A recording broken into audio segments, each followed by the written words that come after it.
A little while ago, one of my good friends sent me a link to a Smash clone on Kickstarter featuring Alex from Y2K. Upon hearing the news, I did what I figured most people did. I asked, who asked for this, and forgot about it. Smash clones have been quite popular recently, what with Rivals of Aether, Smash Bros. Crusade, Framemakers, yada yada yada. I figured it would be another indie fighter that I thought was neat, but not neat enough to go out of my way to play, because the genre peaked with PlayStation All-Stars and I don't need anything else. But then something happened. I was talking to that friend again, and he told me that the project had been cancelled. I asked what happened, and he didn't know. And I checked Twitter, and I couldn't find a solid answer at first. They had a post up talking about what I assume is the main guy stepping down from the project, but then they deleted it, and the only posts they have up now are apologizing to this guy and announcing the project is dead. So with all that in mind, what is going on? Let's take a step back and go over everything from the beginning. We'll talk briefly about the project, the people involved, and where it all exploded. The game is a Smash clone featuring indie game characters. What more can I say here? It features an impressive list of indie characters and even had the Postal Dude in it as a boss character.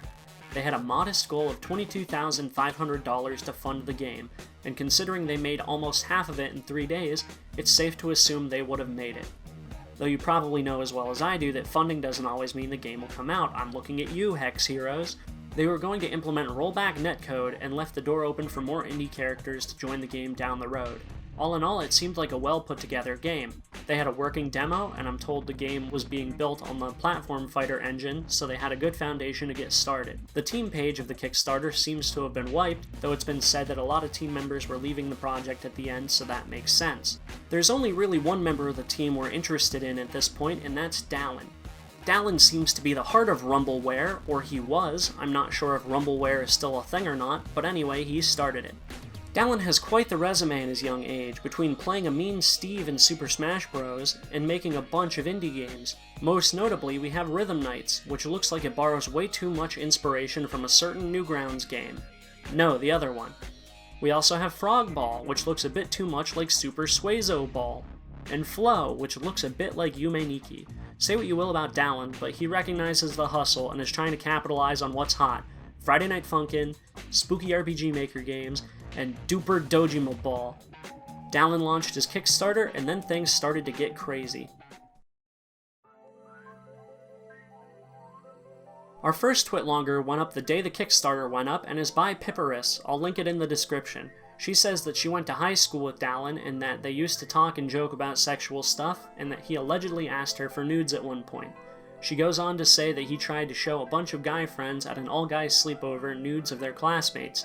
This was a sleepover the author wasn't at, but was told by other friends that this occurred, which we will get to in the next Twitlonger. She was also told that Dallin told a coworker that he saw her nude in a FaceTime call that the author says never happened, which seems to be the straw that broke the camel's back. They were working on a school project with Dallin at the time and reported it to the school counselor, who called them together to talk it out, and he apologized to them according to the author. After that, he was being all passive-aggressive to one of their friends online and switched schools. She says there's other people that have had bad recent experiences with Dallin, but she's, quote, not fully educated on what happened between them, so will not go into it as to not spread false information. Before we get into the next Twitlonger, Dallin had tweeted an apology, but it has since been deleted. Pipparis was quick enough to save a screenshot, so we'll look at it now. He says that in the circle he ran in, which seems to be a few guys in Pipparis, the guys would all share images of girls they were seeing. Not that this makes it okay, just to show that this is what his group did. Like it's something they were all doing, but they're blaming him for. He goes on to say that a girl, meaning Pipparis, sent him pictures on Snapchat that he did not save. He told one of his friends about this. The friend asked Pipparis if this was true. She adamantly denied it, and then his friend that he told about the pics told the principal. After this, he says his phone and backpack were checked daily, and he was spoken to by multiple police officers. He made the decision to switch schools after this. He goes on to reiterate that this happened when they were in high school. He apologized when it happened 4 years ago, and then apologized 2 years ago for how it all ended, and that he believed they were all on good terms until the Twitlonger dropped. An account named Bumblebee Toast, which looks as if it was only created to make this Twitlonger, seeing as nothing was posted prior to it or after the event, posted a second Twitlonger. This Twitlonger seemed to be directed at countering all of Dallin's points in his apology. They talk about the boys' sleepover, which this author attended, and says that Dallin would not stop bragging about these pics that he had. The author says that he offered to look at Dallin's pics to shut him up, and that was what Dallin meant by being encouraged to share. Author 2 goes on to say that the girl Dallin allegedly received a Snapchat from was Pipparus, and that Dallin's apology is bogus because he says he received these pics from Pipparus in the apology, but denies having them in a screenshot from 2019. He also says Dallin is lying because Dallin said he received them via Snapchat, and Mira says Dallin said it was a FaceTime call. A FaceTime call, she says, definitely did not happen. Moving on, they say that Dallin wasn't reported to the school right away because they were working on a class project and wanted him removed from the project, but the head of the class wouldn't remove him unless there was something serious, and the head of the class deemed this serious enough to go to the principal, according to the author. He says that Dallin left the school after that, but would allegedly harass people from this group from his Twitter account that is currently closed. The author says in 2020, Dallin apologized to students from his class, but never fully apologized to the people he sexually harassed. He says they hung out for 2020 and a chunk of 2021 in person and in Discord, and talks about how he handles criticisms for his games on Steam. The author alleges that he would delete negative reviews, and that he told an epileptic person who received the game that he would not implement any changes they suggested. They say he was rude to negative commenters, called for harassment, and would give positive reviews for his game on an alternate account. The author says, while this point is not nearly as serious as the sexual harassment, I do feel it is very important to mention considering he is growing within the indie video game space. He says that Dallin still talks about the situation from 2019 and would tell anyone who asked, "That never happened, they lied about me." The author says they cut ties because to them, Dallin has not changed. They complimented the game, but say, unless Dallin is removed from the project as lead, or preferably removed from the project entirely, this game makes me feel uneasy and gross. And then follow it up with, however, my goal is to not tell people what they should or shouldn't do. My goal is to make people aware of who Dallin is, what his past is, things he has done as recently as this year, and what they are giving their money and support to.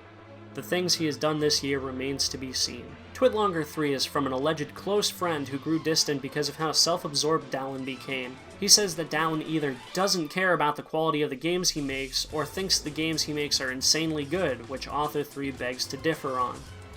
He says Dallin's game Rhythm Nights was a ripoff of Friday Night Funkin', which shocked me when I first read it. He says that the artists Dallin hired weren't allowed to talk to each other, and that's why the game just looks mashed together. He disagrees with the game costing $15 at launch and being beaten within 30 minutes, which is a fair point. The game was later lowered to $5, but I understand thinking it shouldn't have been higher than that in the first place. He then brings up the epilepsy review response from earlier. Following that, he talks about a game they worked on together called Edward.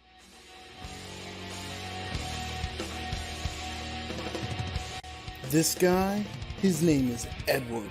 Now he may be small, but he has big plans. Check out that move.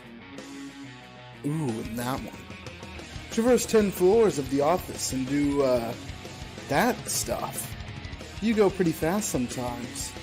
Wow, holy balls, maybe too fast? Play Edward the game. Shh, don't tell nobody. Today, only on Xbox devices. They wanted to make it in an hour, and Dallin wanted to keep working on it. I guess Dallin put it up on the Microsoft Store for $1 despite Author 3's wishes, because he was bored of working on it. Author 3 didn't want this because they didn't want their name attached to a game they shat out in an hour, but at least it's more reasonably priced than Rhythm Nights was at launch. He says Dallin lied about being invited to a local Smash tournament, but that's about the gist of what this guy has.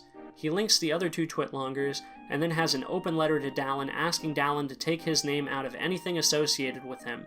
He says in this letter that two of his friends and Dallin's won't talk to him anymore because of a game of Mario Party. After that, the Indie Rumble Twitter page tweeted out, "In light of recent allegations, Dallin Larson will be stepping down from Rumbleware Studios," and "We'd like to extend an apology to all those impacted by Dallin's actions," and state that Rhythm Nights will be in the game, but his other IPs were being removed.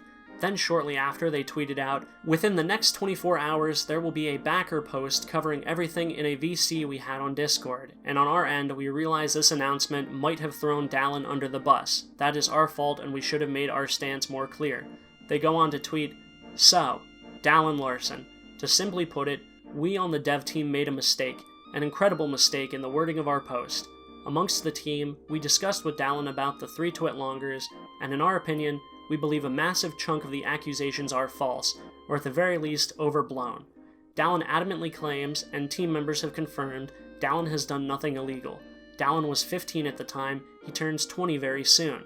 As a last note, most, if not all of the team, has quoted almost nothing but pleasant experiences with Dallin as a person throughout the work we have done with him over the last 9 months. As a note, we made the statement we did out of respect to Dallin's privacy. Ultimately, this was a mistake on our end, and ended up making things far worse than they would have been.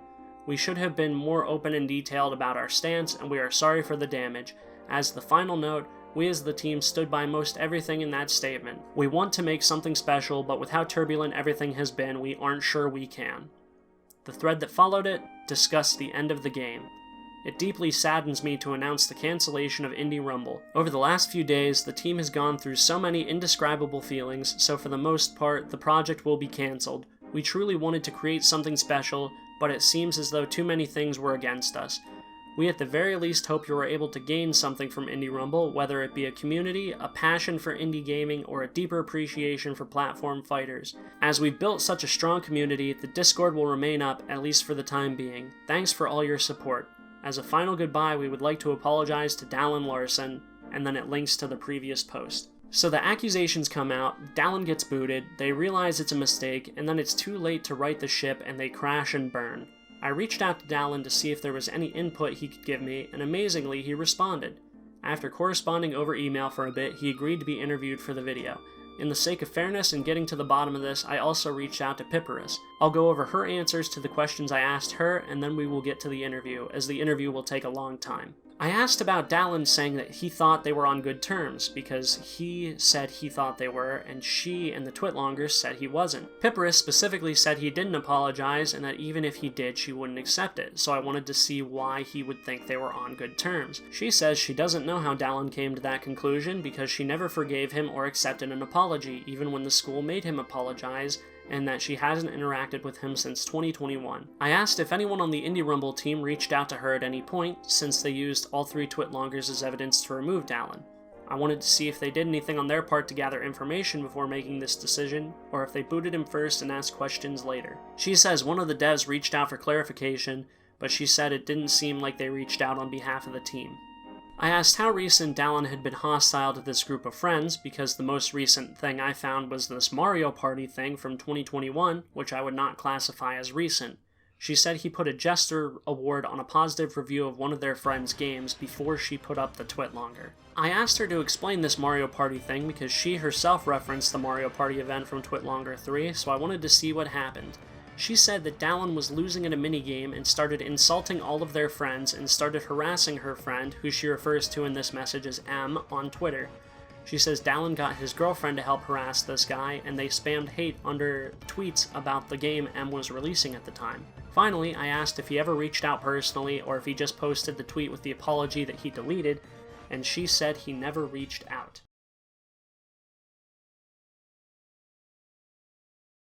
So, I guess, can you go over what happened from your perspective? Yeah, sure. Like you said you had some stuff prepared, so I'll just let you have the floor here. Got it. So my stuff is all out of the blue, and a lot of this pertains to who was the person who made the second Twitlonger. They made another account to do it anonymously, but considering the fact that they have retweeted it and their connections and the Twitlonger tie it back to their main account so easily, I feel fairly comfortable. If they truly wanted to be anonymous, I feel like they would have taken themselves out of the situation and made it more objective, since they did, and I feel really comfortable being able to say that. So, anyways, so a lot of that goes over this. This is just everything that I have organized. So, first off, with when I knew him, roughly 4 to almost 5 years ago, I remember he was very pro cancel culture, and that's not necessarily bad. I think that people need to know if they did something wrong, they need to know what they did wrong so they can move on with their lives and grow. I think that's really important, but I think that saying that people are unable to grow or quickly jumping the gun to try and get people taken down who haven't even had their chance to tell the story yet is very poor. I think that that's not gonna let people speak the truth. I think that's very censoring. He's trying to get into the gaming industry with the entire Mario Party situation. We played the game pirated. He pirated the copy, which pirating is technically illegal. Not a lot of people do it. Morally, it's not really looked at negatively, but I did want to bring that up. I feel like that is kind of important, at least for me to say. But yeah, so the Mario Party situation, I guess I'll go into that while it's being talked about. So right before the game came out, the NSO file leaked and told me that he wanted to play the game, and I was okay with that because he was the one. It was all through Parsec. It was through his computer.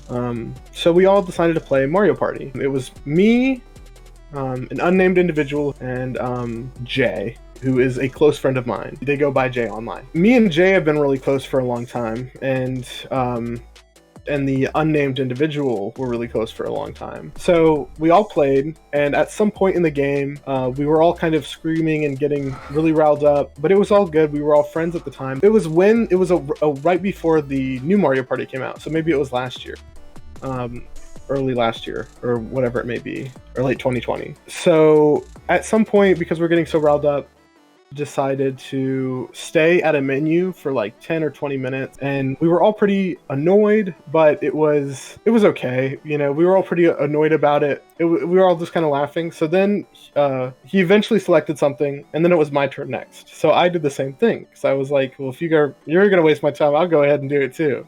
Again, we were all kind of laughing about it, and then the unnamed individual started saying some words that I won't repeat, but they weren't nice words, and then started saying them too. My feelings were hurt, which, you know, getting your feelings hurt at name calling, maybe that's not the best, but I just decided I was just gonna get off. I decided I didn't really want to play if people were gonna be calling me certain names, especially if I already told them before that I really didn't like. We're all good insulting each other as friends, but like when you take it personally, I really did not like. So I decided to get off. I just stepped away. I told them that they can still play if they want, but I didn't want to play. So later that night, I texted.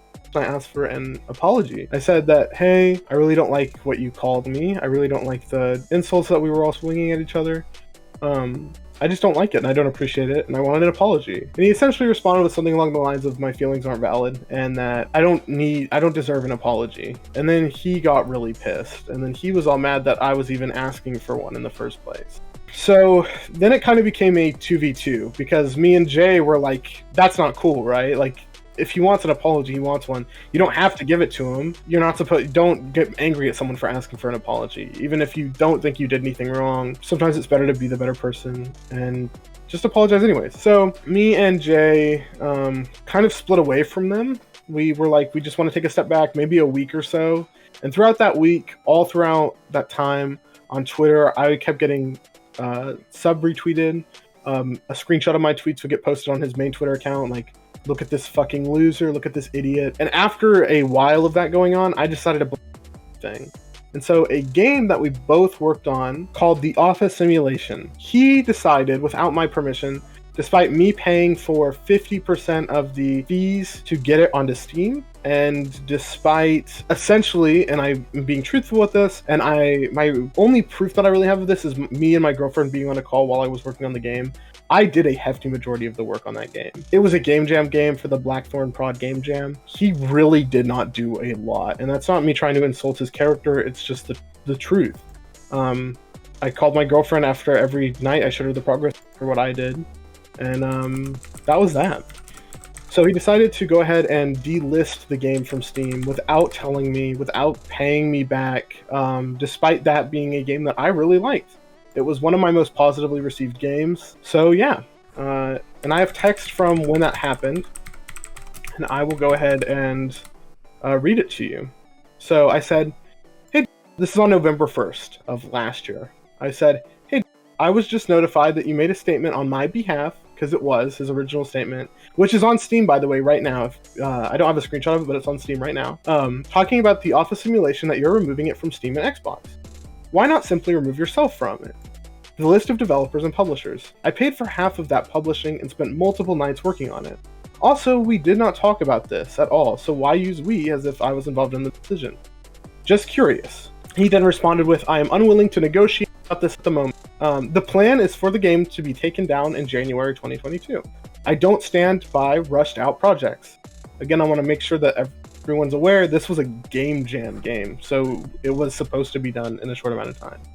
I said, okay, then take your name off of it. It's not yours to take down. We both published it. You don't need to stand by it. Just remove your name. He then told me, you are more than welcome to republish it yourself. And then followed that up instantly with this is a long one, and I have screenshots of this one, so I'll go into that later, but stop stalking my Twitter, by the way, and then crying about it. I hope you realize what you've done to yourself. This is all about Mario Party, by the way. Stop making tweets about me. You are being so incredibly hypocritical, and it's fucking insane.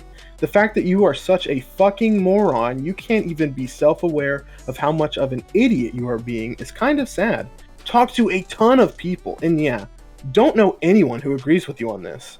Again, I want to clarify, me and Jay are still on very good terms, and we both very much agree that, like, I did nothing wrong.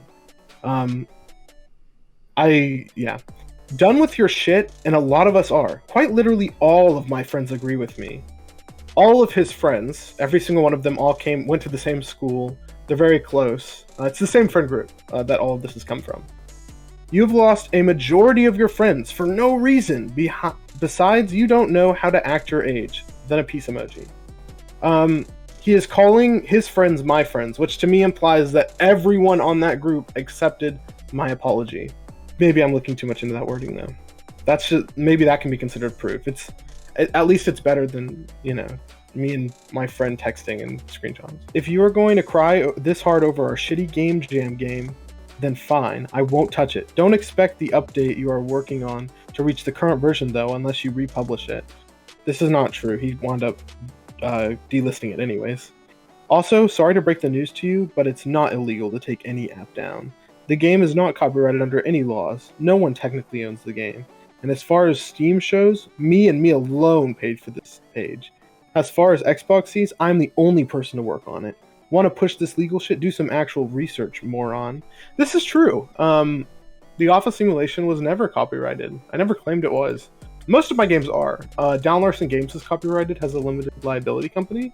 Rhythm Nights has an IP, Ortheo. Most of my games are copyrighted. The Office Simulation is not one that I was willing to pay the money to copyright. It's a cute little free game, and I really don't care what happens to it. I would like it to stay up. I'm a very big fan of game preservation. I think it's really shitty to take it down. Have fun making your shitty games. Maybe you want to grow some thicker skin though. Won't get far if you can't take criticism. Also saw flow reviews. LOL. Bye. Oh, and yeah, you are like Rowley. You do act like you are 11. So really quickly, me and Jay thought it was really fun. There was this one scene in Diary of a Wimpy Kid where Rowley says something along the lines of like, I don't want to be friends anymore.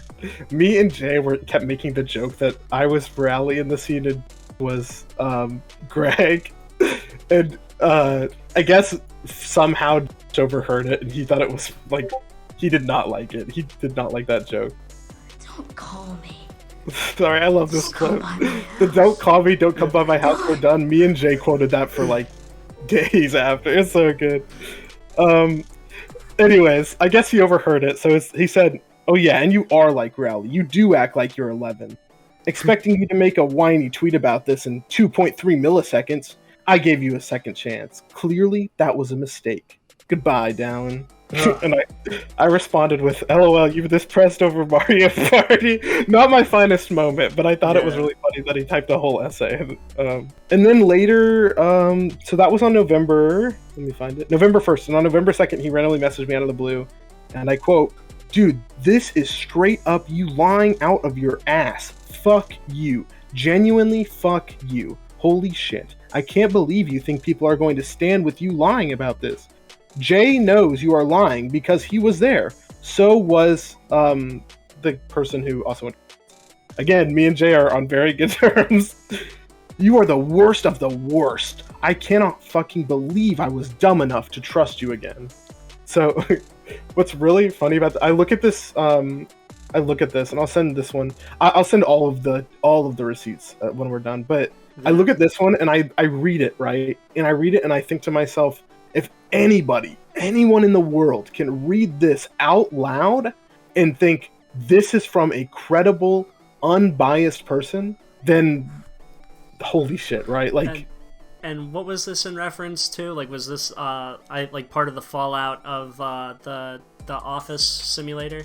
Yeah. This was the day after that first like huge message. Okay, was this in reference to like, had you made I guess, did you make like a tweet or anything about the situation, or did he just like send this? I did make a tweet. It was not negative towards him, but it was a general overall tweet, and it said, it actually might still be up on my Twitter, so I can look for that, but it's basically something along the lines of the Office simulation, because of a fallout of personal reasons, will be delisted from Steam. And then I made it very clear that, in my opinion, it shouldn't be, for games preservation's sake. I'm a really big game preservation fan, and I said that if it was my decision, I would not have it taken down. I found it. Here it is. I wrote that. Okay, I see what he was saying with the legal stuff. What date was this? This was November 1st. So yeah, this was the day before. I wrote, a co-developer, the one that runs publishing, claimed about me and him. I did not, obviously. LOL. This is also illegal and falls under coercion. Yeah, it's lying. He lied about my character. He said that this was what my lawyers said that it would fall under if I went to take legal action. It wouldn't be about him taking down the game. There's no issues there. But lying about it like that, and the way that makes it look like I was pro taking down the game, when I've made it very clear I'm not, technically does fall under that. So that's what I was told. So there was that, and now so that was stealing, piracy, all that stuff. And now there is stealing assets and money. Author 2 has released 3 games, right? They spent a good time of theirs talking about my past project, so I think it's only fair that I talk about theirs for a little bit. The first one is Nico and the Cubic Curse, which is credited to be created exclusively by Author 2. It is, as far as coding goes, a 2D character controller tutorial taken from YouTube without credit, and then assets are put over that character creator. It is a very, not bad, but boring video game, at least from my playthrough and from Jay's thoughts. From what I've talked with people who have played it, it's really boring. It's not bad, it just doesn't do anything unique. I hand witnessed at a sleepover, and so is Jay, so he can confirm this in person. He begged his friends to positively review the game, which I think is pretty funny considering they brought up my Steam alt account, which I'll talk about later. But he begged his friends to review it. There are 4 positive reviews on his game. 3 of them are his close friends. One of which was was from the Mario Party thing. So I think it's interesting that they said it was bad for me to positively review my own. He, in person, literally begged his friends to do the exact same thing. On top of that, a lot of the game is just, a lot of it is stolen code. There was a dash attack that he stole from a script, but he couldn't figure out how to get it working with his pre-existing stolen code, so he scrapped it. I don't know if he talks about this in his Twitter or whatever, but yeah. The character controller, if you open it up, it comes from a Brackeys tutorial. You can do that in Asset Studio, which also goes into the next game. So his most recent game, which released on May 28th this year, 91 days ago, the entire game, unlike the first game, which had a lot of stolen code, it had some original. It used the Unity animator, right? And he knew something about it, right? The most recent title, which was also worked on by author number 3, has a script in the files, and you can open it up in Studio Asset to look at this yourself, called Heart Control. The script is taken directly from this YouTube video, which underlines how to recreate Undertale in Unity, the battle system. It is identical. It is the exact same script stolen. So I went through the credits of the game, and nowhere listed is Slugglove, who made that tutorial. Now, this isn't illegal, but this is a terrible thing in game development. It sets a huge precedent that is terrible. Stealing code is bad, right? There's no one's saying it's good, but stealing an entire, essentially a game like this, not only from Toby Fox, but from a YouTube tutorial, is just bad. And the game doesn't really add anything new from what I was told, and from the small bit that I played. This game was made by Author 2 and Author 3 and someone else, one other person. Author 3 took a huge shit on Rhythm Knights, understandably. It's not a great game. I shit on Rhythm Knights all the time. But one of the big things they knocked it down for is that it is, in their words, a rip-off of Friday Night Funkin'. Despite me and Ninja Muffin 99 and Tom Fulp having multiple good conversations where they have nothing against me or my game, here we can see author 2 and 3 stealing assets, stealing code, and then basically ripping off the entire idea of Undertale in this game. Undertale's really popular. Is it? I've never heard of it. So is Friday Night Funkin', right? So, to me, I think that what was going through their mind is since Undertale's so popular that it's okay to steal this idea, to steal the idea of morality in the fights that you do and all that other stuff. And while we're talking about it, I just remember, this wasn't in the document, but I just remembered there's a game that me and him played while we were working on our game jam stuff, and he loved it so much and told me that he was going to make a game similar to it. And this was a long time ago, so here it is. It's called Therapy, and this is a really cool game. It's very similar to Undertale, but it does its own little take on it. I don't know anything about this person. I know that the game's a lot of fun. That's it, right? Also very Undertale inspired as far as everything goes, not even just visuals. So is this the game that he played that inspired him to make Faded Flatline, or is this another game that he made that... It's a game that we both saw while we were working on the office simulation that he told me he was very inspired by.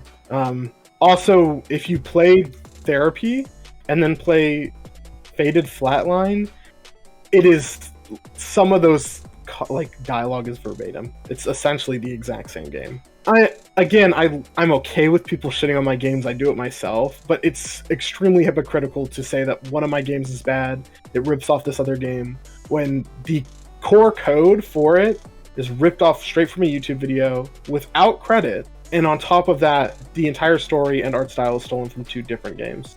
And then, so those are the 3 games. Nico and the Cubic Curse, Faded Flatline, and the Office Simulation that author 2 has put out.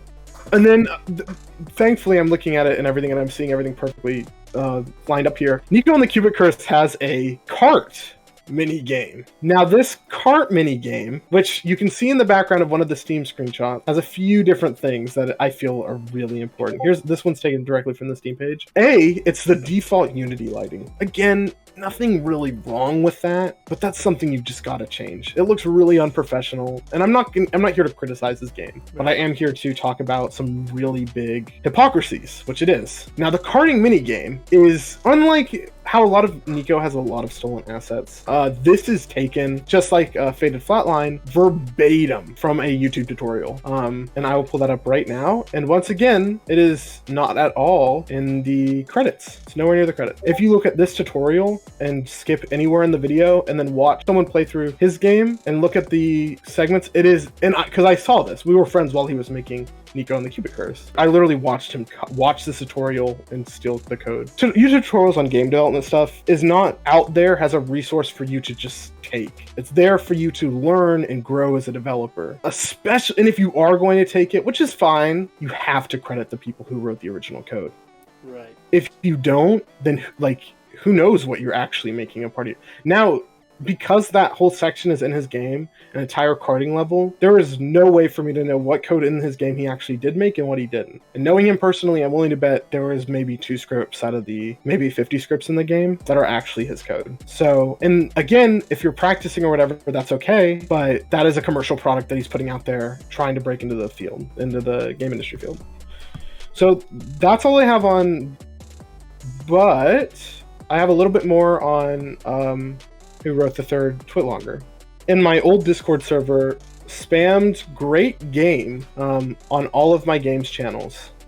He did this right as everything was happening. It happened in October, late October. And if you look at when most of the stuff happened, it happened in early November. So it was very clear harassment. And now makes the statement in the 3rd Twitlonger that I never had the courage, or I never talked to him directly about the Mario Party incident. So I'm pulling up our Discord DMs right now, and I'm going to go verbatim on what was said. He messaged me on November 2nd. Dallin, I'm really sad about everything. I said, the thing? On God, until today, I've been dead silent. I asked him 5 days ago to leave me alone. I was ready to talk with him. And he made 3 tweets minimum daily since. He then threatened to remove my work and insulted my shit. So after 5 days of silence, I'm done with being harassed. I'm really sorry you're sad. Me and you are good. And if you ever need to talk, let me know. I'm always here for you. You never left me, and we never get into arguments like this. I respect you. I don't know how anyone else is feeling right now. And to be honest, at this point, I don't care anymore. But me and you are good. And then he responds with, just answer for me one thing. There is no possible way that Mario Party was the only reason that this happened. What all transpired? And if it was just Mario Party, I'm never going to talk to you again. I said, Mario Party minigame happened, got angry and insulted me. I left. Sent an angry message. I told him how I felt about being insulted. Told me I disagree. I'm gonna pause real quick. I'm really happy that I did write this down and send it to, because this happened. I wrote this as it was happening. So this is unlike most of the stuff that I'm gonna be able to say, this is something that is I have an exact transcript of where my mind was at while this was happening. Anyways, I continue. Mario Party released, so I bought it and played a couple rounds and made a review. Insulted me on my own YouTube channel, on my own YouTube video, because he's self-centered and thinks everything is about him. I told him to leave me the fuck alone. He spent the next week harassing me on Twitter. Today he told me he was removing me from the office, something I paid for and worked on more than him. I asked him nicely to reconsider. He then cried about it. I left him alone again, and he texted me tonight saying fuck me for some reason.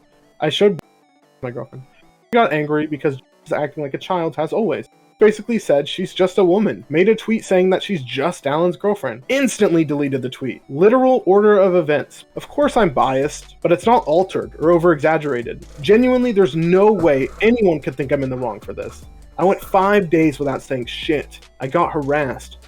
Tried to remove my name from my own work, completely unrelated, and whined like a fucking baby after I asked him nicely to reconsider and leave me alone. I don't know what you heard, but is the one throwing insults over Mario Party. He is a baby. He literally went everywhere he could to complain about Mario Party. Dude is a weirdo. Plus what he said about that shit isn't cool. Misogyny isn't funny. You can be friends with whoever the fuck you want, and I won't judge you. But that shit is whack, objectively speaking. And he did not respond. So I did talk with.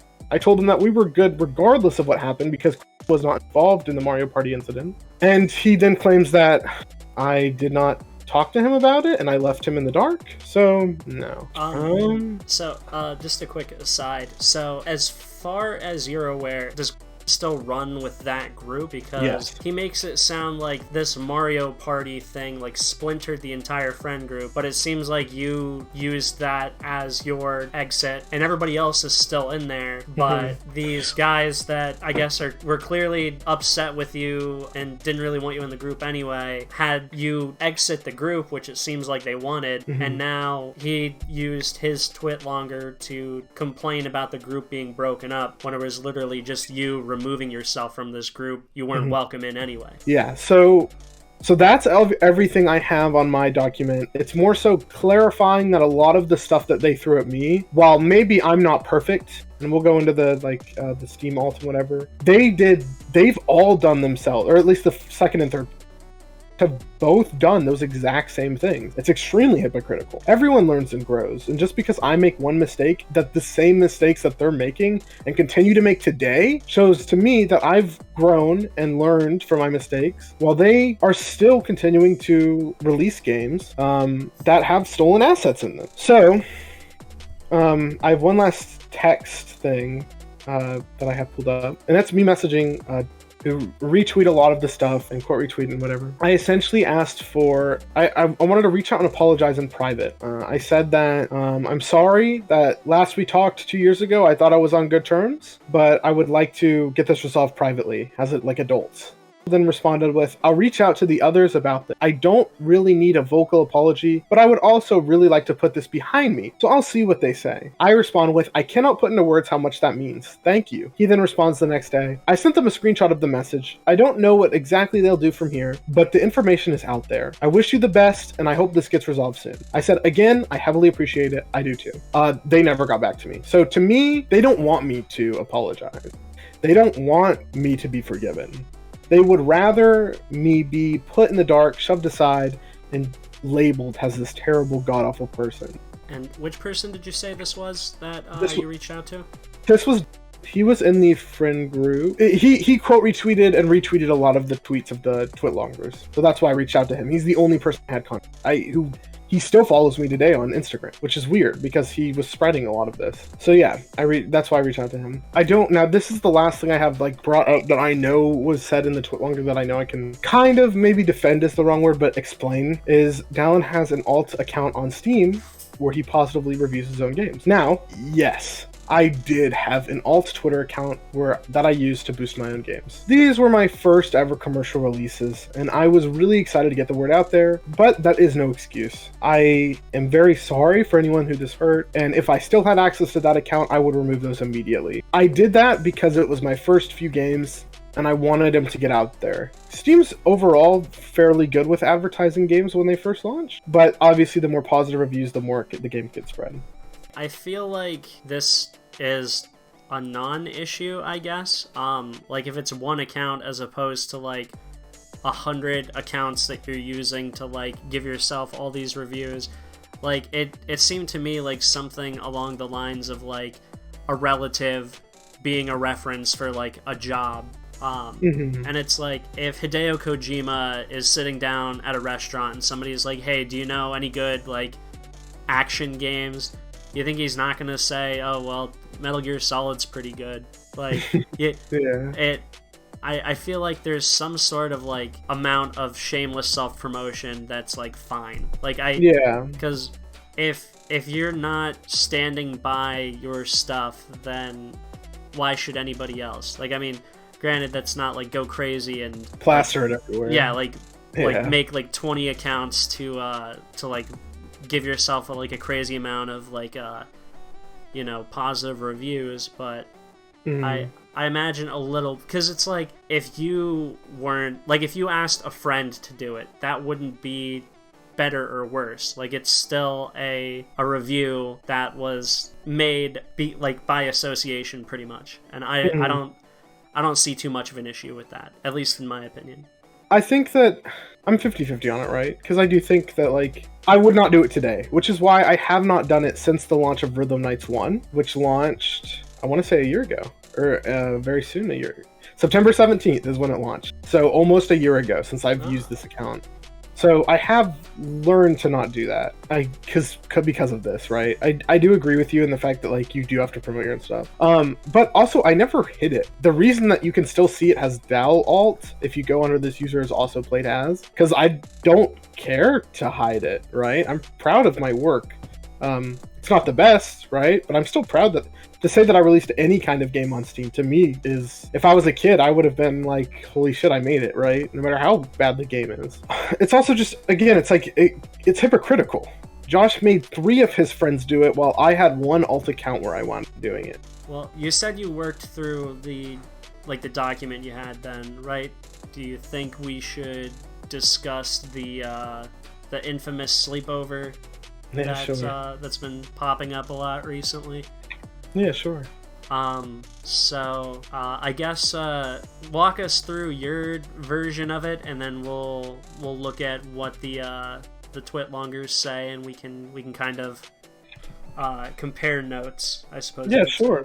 Absolutely. So on July 9th, 2019, so the middle of 2019, there was a sleepover between me, the unnamed person, someone else who went to my school, and then Author One's boyfriend. Now, at the sleepover, me, my friend who came from my school, and so 3 of the 5 people at some point shared the fact that they had nudes or showed nudes that they had gotten. Now, this was a long time ago. We were all children, which is why I don't hold this up against, but obviously that isn't acceptable today. Which is why I would never do anything like this today. Now, at the time, we were all teenagers, and we were all very excited. So 3 of the 5 of us shared nudes. Not of each other, but we all shared. And 4 of the 5 were interested. In fact, 1 of the 5, which is Author One's boyfriend, was not interested at all. And they didn't see anything because of that. They said that they weren't interested. But the others, so 4 of the 5 of us definitely were interested in that at the time. Now, the proof that I have have, which is not great, but it's more than what they have, is one of my old Instagram posts, which has a picture of them tagged in there. At least 2 of them who have not blocked me. This was when it was at my house, my old house, and we were walking outside really late at night. Anyways, it happened. Nobody told me they were uncomfortable. The fact that 4 out of 5 of us were participating tells me that no one had any issues with it. The day went on, everyone woke up, everyone else went home, and that was that. It never got brought up again. This is the first time I am remembering this since then. Your Twitter apology that was removed, you had mentioned receiving a Snapchat and that you had told the friend of yours. Did this happen at the sleepover or no? This was, I want to say, way after the sleepover. Okay.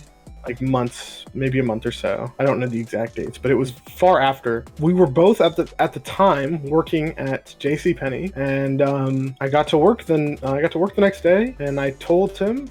I told Author too. I said this is what happened. He went silent. There was an Overwatch event going on at the time. Lucio Ball. I don't know if you're familiar with Overwatch. I'm very familiar with Lucio Ball, but yeah. So we were playing a lot of Lucio Ball when that was going on. Now I don't know if that shows how long I don't know if they still do that, but like when that was going on, that was so much, like we did that every night. So I told him what happened. I said, I know you're interested in this girl. This is what happened. I want to let you know I'm not going to pursue anything with her. I'm not interested like that in her. And later that night, he didn't say anything.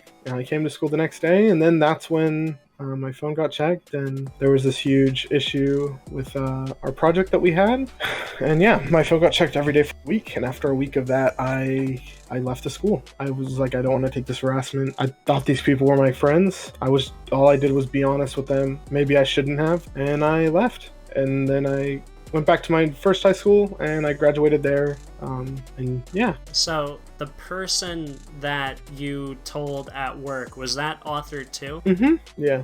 Okay. And at the time, he told me he was interested in this girl, which is why I told him. And then the girl, was that Author 1? Yes. Okay, so alright, let me, I'm trying to like piece together the timeline, I guess.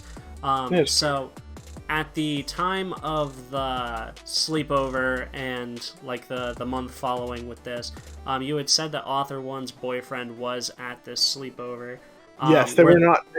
They were not together at the time. They were not together at the time, and then after this this work thing, and then like the school thing, they were still not together at this point.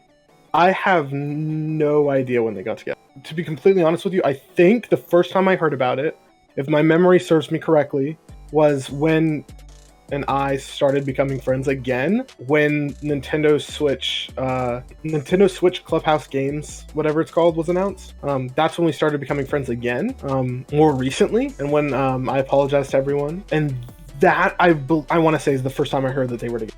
In Twitlonger 2, the author, he had said he also did not just share this information with a close friend, but also chose to share it with his coworkers at a job he no longer works at. Was he the only coworker you shared this with, or like, Honestly, I don't remember, but here's what I'll tell you what I do remember. I remember telling him, and I remember telling the girl that I was dating at the time who I did work with. So she was a coworker who I told. I honestly do not remember telling anyone else there. I had no reason to. Right. I knew all the coworkers. We were all good friends, right? Like, I was good friends with all the coworkers, but I had no reason to tell any of them, so... Right, so I guess one thing, like you said you didn't read the Twitlongers, so there's one thing, because he talks about your response apology, and says, like, one of the details that he talks about is, like, the Snapchat thing about a girl over Snapchat. He proceeds to say, first off, said person he's talking about is Author 1. It is very odd he chooses not to clarify this in a direct response to her. But then he also, when talking about the work situation, just says that it was shared with a close friend. And then he said he made it a very strong point not to share that info with Author 1, which ended up reaching her ears anyway because said close friend was close with both parties at the time. So he's referring to himself indirectly, but using you referring to Author 1 indirectly as a point against you. I kind of get that, right? Because he's using an alternate account, so he's trying to like hide who he is. He does a very poor job at that, at least in my opinion, because if you look at that and you at the people who are retweeting, you can easily track it back to him.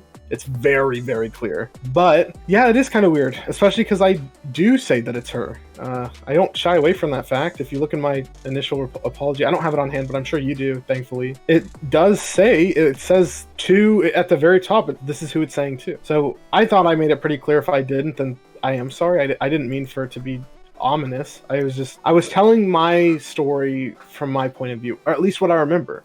Again, this was so long ago. I even put in there, I don't know if every % accurate, because it was so long ago. Yeah, it seems like everybody that wasn't looking for a problem with the apology didn't find one.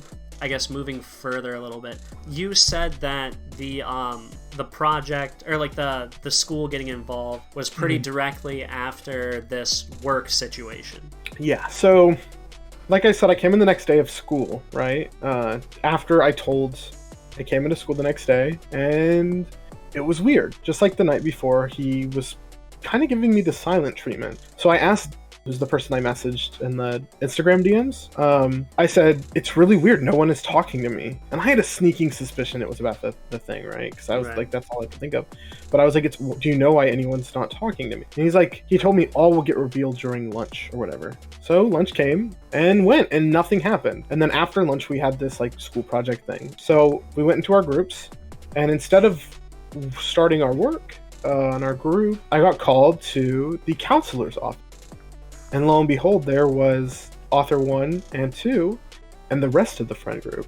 And I was like, whoa, what is going on?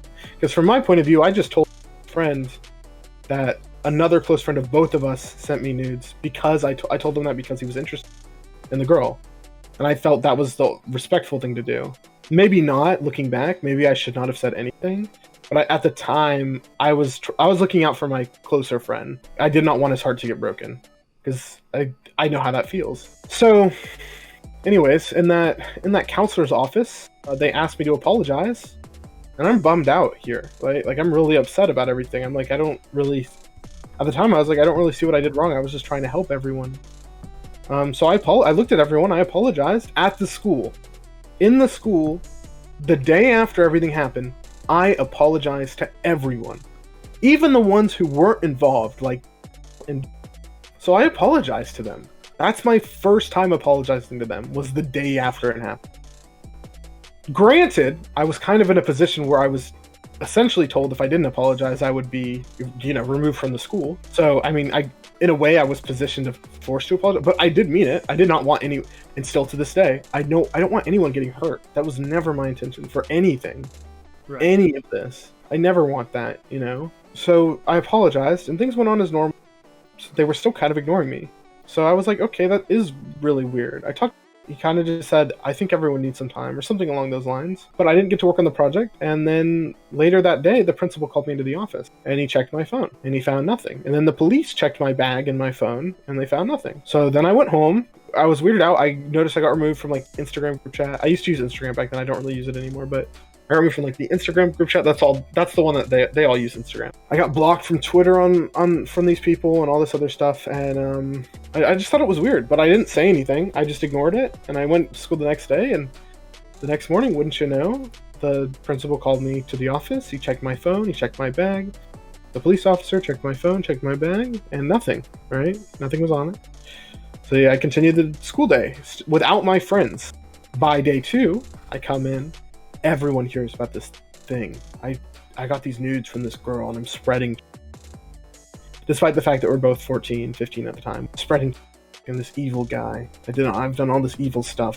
Then all these other fake rumors just start showing up out of nowhere. It just expands. It just keeps growing, right? And I'm like, whoa, and I can't get anyone to talk to me. Everyone at the school's ignoring me. Like I'm this terrible creature. Like I've done something so wrong that it hurt, or I killed someone.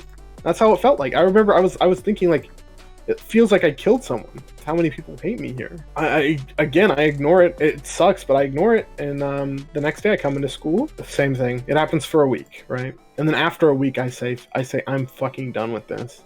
I cannot handle this shit. I can't handle getting harassed like this by not only my classmates, my peers, my principal, and the school police officer. So I left. I left the school. I went back to my original school, and I graduated as per usual. That was that, right? It really sucked, but that was kind of the end of that. It happened quickly. And not only did I apologize to them, in 2020, when we were all getting back together, they all apologized to me. They said that they highly regret treating it the way they did. That is how that happened. That's my recounting of things. Again, it was so long ago, I honest to God don't remember. I don't remember things verbatim because it's been so long. So I might have, and I put this in my apology, I might be getting things wrong. In my opinion, I think everyone's story is fucked up a little bit. I think it's been so long that everyone's twisting their words to make the other person sound worse, including myself. I'm telling you this story the best that I remember it. I think that their end goal, of course, was to bring me down. In my eyes, this was a huge smear campaign. And to an extent, Author 1 admitted that. She said because of the popularity Indie Rumble was getting, she felt the need to say something. If this was a case of her, and this is purely my opinion, if this was a case of her trying to warn people or trying to let it be known that I am a terrible person, then A, she could have messaged me privately saying, hey, I know that I accepted your apology, but I still have some gripes with everything. She could have, and that's the most, in my opinion, that's the most mature way of handling it. It should have been handled privately. If she had a gripe with me, she could have taken it up with me. I have nothing against her. Obviously, it hurts to see these allegations, but she could have talked through this with me privately. I was more than willing. And I once again apologized, and I did apologize again. She didn't give me much of a choice to apologize privately, so I apologized publicly. So she could have done that, or she could have done it at an earlier. The fact that this started on the day that our Kickstarter launches is just too coincidental for me to believe that she had intentions other than taking down this game. And if they truly wanted to warn these IP holders, they would have done so early as to not let me get the IPs that I did. So let's see. So at the apology at the school, like, was it something where like the guidance counselor was like, after you apologized, they're like, now does everybody here accept the apology? And everybody was just like, yeah, whatever, to like get the school off their back? Or like, well, did they not I guess accept it there? Or do you have any more information on that? Or yeah, thank you for bringing that up. So yes, they all did accept my apology when that happened. They said that they could take as long as they want, but they didn't really do. Could you clarify? Do you mean like get it off the school's back? From like the school wanted it off their back, or do you think like the students wanted it off their back? I meant more like did the students just say, yeah, whatever, we forgive you, just to like get the school to like stop like looking down their, like breathing down their necks? I don't think so, because they're the ones who got the school. Okay. That's my thoughts. I think that if they didn't want the school involved, then they would not have told the school or the counselor. So I don't think so. I think that they said that they gave him plenty of time. They said in that meeting, take as long as you need to accept the apology or don't accept it. And they all did. Every single one there did accept the apology. So, so just to clarify, they were given the option to not accept the apology, but everybody present there did accept the apology. I believe so. I believe so, yeah. I might be remembering wrong. That the exact meeting's pretty blurry in my mind, but I am very positive that they did give that option of not accepting my apology. But I do remember everyone telling me that they forgave me. So like Author 1, Author 2, you said Author 3 wasn't there. Yeah, Author 3 wasn't there, but Author 1, Author 2, the boyfriend. Yeah, we don't need to go through the whole roster. Just Author 1 and Author 2, they were there and they accepted your apology there? Yeah. Yes. Okay, that conflicts with the he never apologized thing, but we'll we'll move on from the. Yeah. To be honest, I forgot about the entire counseling meeting until I'm reliving it in my mind. Yeah. It was so minor and it was so quick at the time. It was like 30 minutes out of one random day, right? Yeah. So there's two things I guess I want to go over. I'll do the important one first. So from the perspective of the head guy on this game, I guess walk us through like the day the allegations went up, or like the day the Kickstarter launched to the day it all like fell down. Okay, yeah. So to set the scene, it is the day of the Kickstarter launch. We've been hyping this up for a very long time. We're very excited about this. We just finished the night before our final patch for the demo, and the animator did a phenomenal job finishing up the trailer. Despite a ton of technical issues, we all go to sleep the night before, all ready. And the next morning I wake up, the whole Discord gets in this huge group call where we play the Kickstarter trailer live, boom, the awesome cinematic, boom, the trailer, boom, the V1 from Ultra Kill reveal, and then the Kickstarter happens. We reveal Postal Dude as a boss, we reveal Stardrop from Indie Pogo as a boss, we reveal a ton of information. Most importantly, our demo drop, something that we've been hyping up for almost a year at that point, like since the start. Everyone seems to be enjoying it. All around a really good time. We got tons of great feedback, and as the day went on, I had to go to work.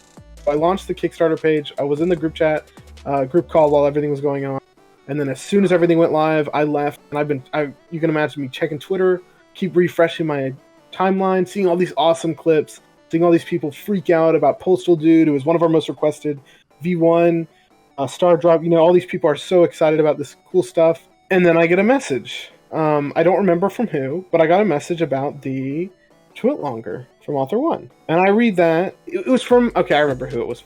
It was from someone within the team. And I read it, and I think this is a joke. I think that, like, this happened of so long ago that even if everything they said is true, which is not, it happened so long ago, I'm such a different person than I was in high school.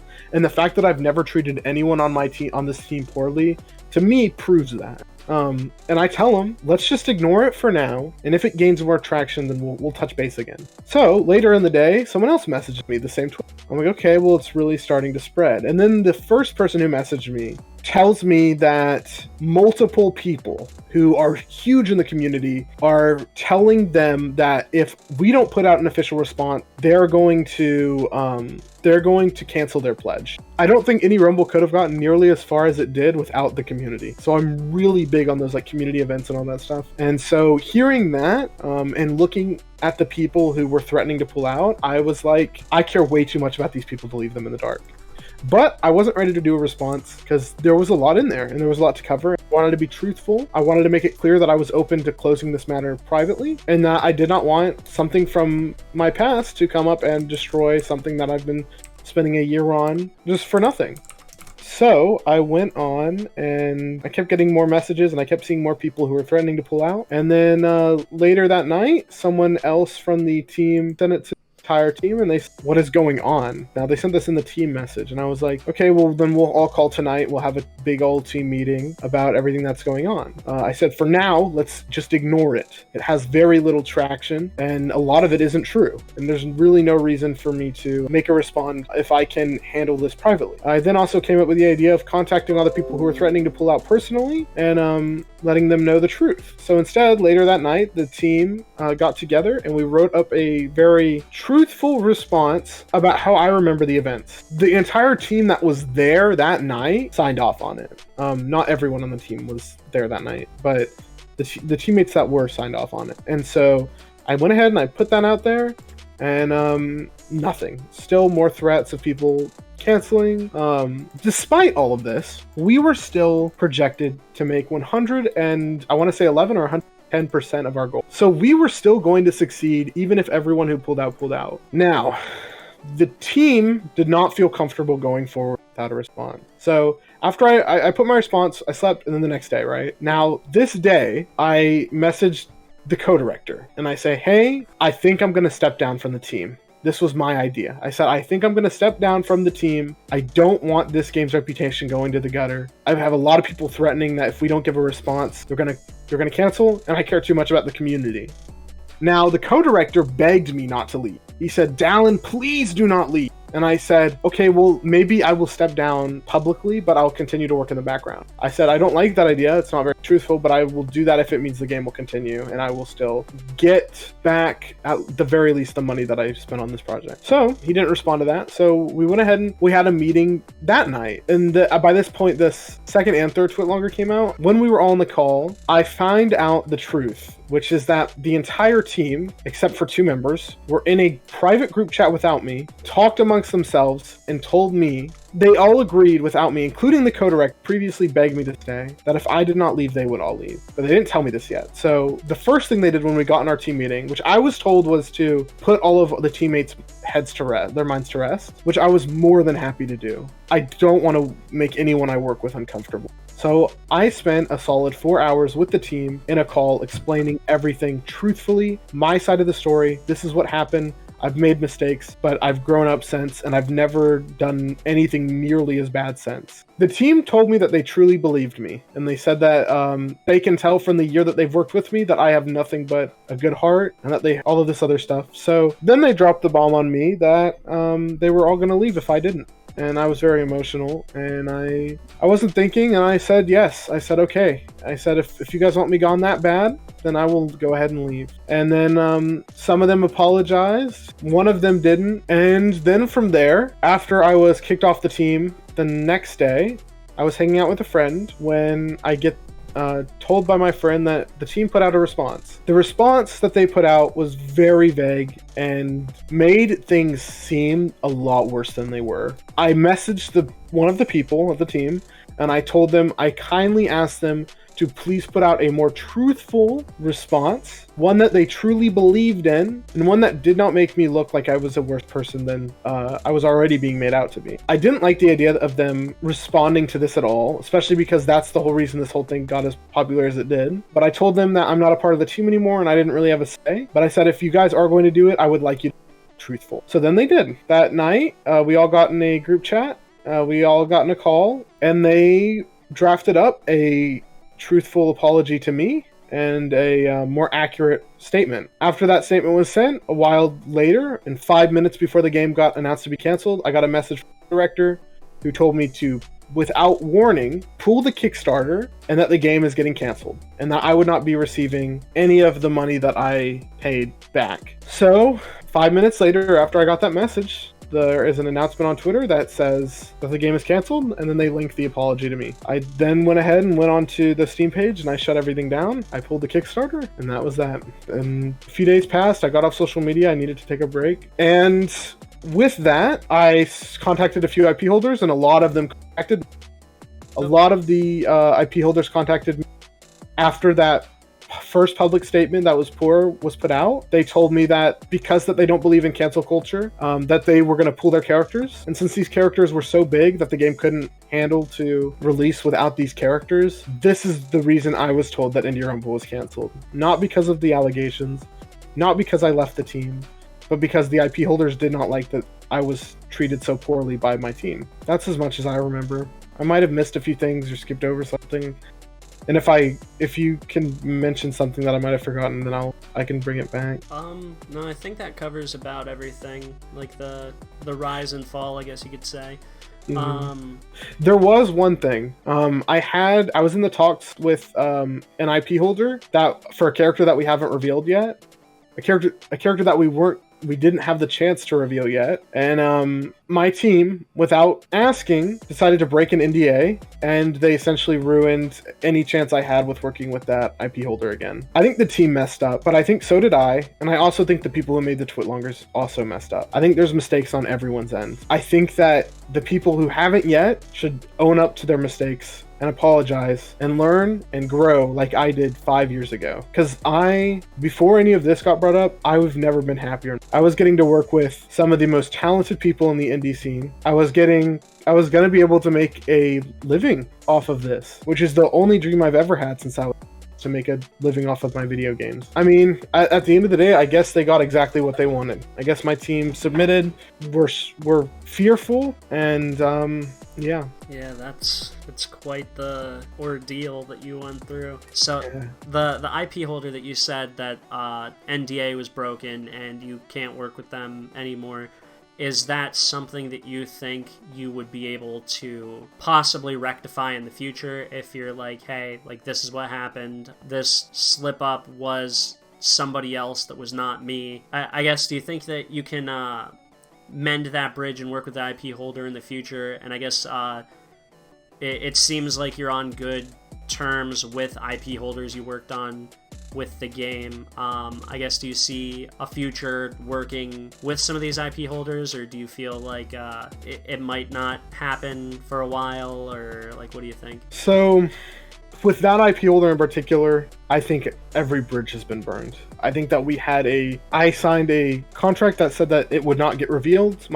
They're not interested, and they probably won't be. I don't see them changing their minds on it. They're very uptight. Out of everyone that I had the pleasure of working with, they were the ones that were very strict about when we do things and how we do them. So I don't see that ever, sadly, me being able to work with them in the future, which is really upsetting because I really was excited for that. Now, most of the IP holders, other than this one, I have touched base with a good amount of them, and most of them have, from this entire ordeal, said that they don't want to be associated with the team that was behind the game, and that they apologize to me on the behalf of the team for treating me so poorly, and that they said that they know, a lot of them said that they know that I've changed so much as a person that none of this is relevant today. That's what a lot of IP holders work with, and if I'm being honest with you, I would not be surprised if my next game comes from a relation that I made working in Indie Rumble, whether that be an officially licensed indie spin-off of a previously established IP that I've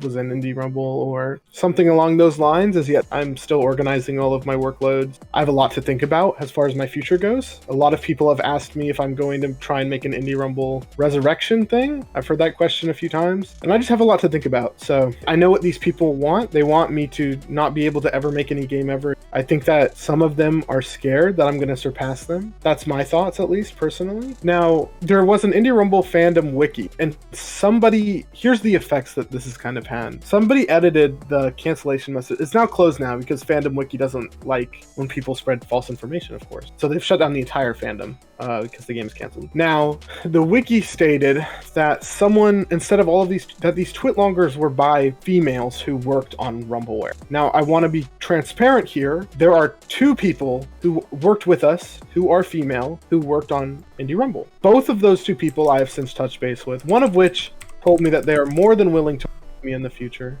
And the other one, we kept it very brief. This is not the case. And I feel like a lot of this whole situation has been spreading misinformation, and I'm very thankful that you're able to get everyone's perspective on this, or like at least looking at it objectively. I don't like being white knighted, and I don't like when people white knight the other people, and I don't like when people spread lies about the team that I got to work with, because some of those people who worked on Indie Rumble are so talented, and they don't deserve any of this. But those people have caused them to be able to have to scratch this off their resume. I won't say names, but a few of the people on the team I know joined exclusively so they could put this on their resume. Being able to work with some of these fantastic, huge indie games is massive, and that's all gone now. And I feel really bad for the people on the team who didn't deserve that. I want them to grow, I guess. I want them to understand that they've been asking to move on from the situation, but all they have done is continuously brought it back. And that to me shows that they have not grown at all since high school. And I think a lot of that is from the environment they were raised in. But I want to believe that they can get past that. I want to think that they can push past high school. Because we're all adults now. We've been adults for a good while. Right. I turned 20 in 14 days. Which is still fairly young. Right. But you know, it's. I think it's time that everyone grows up. I did it. I hope that they also follow suit. But that is yet to be seen. I haven't been surprised yet, but maybe this time I will be pleasantly surprised. That's all the time that I have. If if there's anything else that I think of or anything else that comes up, I'll reach back out to you and see if we can get another interview going. But thank you very much for your time. Awesome. Sounds good. Thank you for having me on. I really do appreciate it. Because of everything that's happened, I feel like I've any kind of platform that I did have, I no longer have. So you being able to tell an unbiased truth from your perspective, it does get me excited. I'm really excited to see how this one's up. Yeah, well, I mean, I don't have much of a platform, but yeah, I do what I can. But quality over quantity, right? Exactly. All right, well, thank you very much. Of course. Have a good one. Yep, you too. So that's the story from Dallin's end. After he mentioned D, I asked Author 1 if Dallin had reached out to D because she said he didn't reach out, and Dallin had a screenshot showing he did. She said Dallin did reach out to D, but only to apologize to D, even though D wasn't involved. She also said Dallin had been unblocked for a while. I asked Dallin for clarification, and he showed me the full message he sent to D, where he named everyone involved in the school situation, including Author 1, Author 2, and Author 1's boyfriend. I also asked him to check and see if he was unblocked, because he said that he was blocked when the Twitlongers went up in the first place. Sure enough, he was still blocked. Remember when I asked Author 1 about Dallin being hostile recently, and Author 1 said he posted a Jester Award on her friend's game reviews? To explain how Steam Awards work, when you give someone an award, you can only give them one of this award. If I see a funny review, I can't give it 20 Jesters, I can only give it one. Opening the award page will show you awards you've assigned, however. In Dallin's award, the Jester is not one he's supplied to these reviews. If the most recent instance of him being hostile wasn't even him, then they've built this entire campaign on a lie. Author 1 said he did the Jester Award before she made the Twitlonger, so if someone else laughing at a review sends them into a rage, and they assume it was him, then that's a problem with the authors, and not Dallin. They say that he keeps bringing it up, but he's had little to no contact since the Mario Party incident, and this group declared war on him over something he provably didn't do. I didn't ask any further questions from Author 1 because I didn't feel like I needed to at this point. The story went from he never apologized, to he apologized but not to me, to her being named specifically in this screenshot, redacted for privacy concerns. The truth shouldn't change based on how much information you know I have. The three people in the Twitlongers expect you to take them at their word, but don't want you to take Dallin at his word. The school stuff for the most part is he said, she said at this point, but they only want the she said to be on the record. Both Author 1 and Author 2 use this link as proof of Dallin saying he saw her on FaceTime, but the only one saying that in this screenshot is Author 1. Author 1 also says this call didn't happen, so if there's no proof on her end of the FaceTime call happening, since she says definitively that it didn't, and since Dallin says it was Snapchat and he didn't save it, it's quite literally he said, she said. The authors accused him of sharing photos, and Dallin says his phone was searched by law enforcement and nothing criminal was found. At this point, I've seen Author 2 melt down and take a project down to spite Dallin. I've seen Author 3 willingly misrepresent the Mario Party situation and the aftermath of it from him and Dallin's conversation, and I've seen Author 1 change her stance on the apology or lack thereof many times. If I'm being as charitable as possible, it's entirely possible that D didn't share the proper information with her and that D maybe gave her half the story, but considering D shared the Twitlongers, and that Author 1 lied about him being unblocked, and couldn't even humor Dallin with an unblock just to make the lie believable, I'm willing to bet that she knew the instant he reached out. In my opinion, I think the fault of the cancellation of Indie Rumble rests solely on the three authors. Had this coordinated attack not occurred, the team wouldn't have been intimidated into removing Dallin. That's not to say the team is blameless though, seeing as they forced Dallin out, causing the IP holders to withdraw as well. Plus they ruined a big indie team up not just for Dallin, but for all of them. Given the rocky foundation at the outset, I would have let the Kickstarter ride out and gotten another team, but Dallin genuinely cared about every member of his team and wanted them to succeed, with or without him. I hope for their sake that these individual team members stay indie, because if they try to pull a stunt like this at a larger game studio, they'll be unemployed at best and blacklisted from the industry at worst. Dallin may not be perfect, but he's tried to carve out a path for himself in the industry while trying to uplift other indie devs along the way. His greatest fault is that he cared too much about helping his team to remove them at the first sign of mutiny, and he cared too much about trying to mend a friendship with bad faith actors who had no intention of accepting it to begin with.